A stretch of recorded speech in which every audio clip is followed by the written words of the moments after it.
Привет, момичета! Точно слизам от едно от най-красивите места в България. В момента съм на Зелени Преслав. Идвам от скакавица.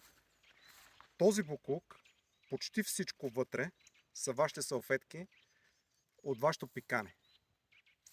Тези салфетки не изчезват с магическа пръчка, така като кажете, и да изчезват. До реката, горе, до прекрасната, до цветенцата, до където всички хора с малките деца ще отидат да им се зарадват, да им ги покажат, се виждат вашите салфетки. Ето ги къде са. Значи, примерно казвате, аз съм Мария и пиках тук. И това нещо по цялата пътека. Трябва да мине някой чичко след вас, като мен, и да ви ги събере и да ви ги изхвърли.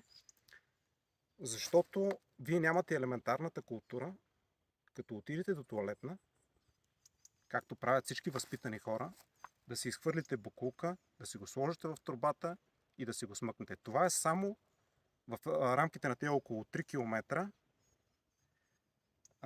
на една от най-красивите пътеки в България. Стоп!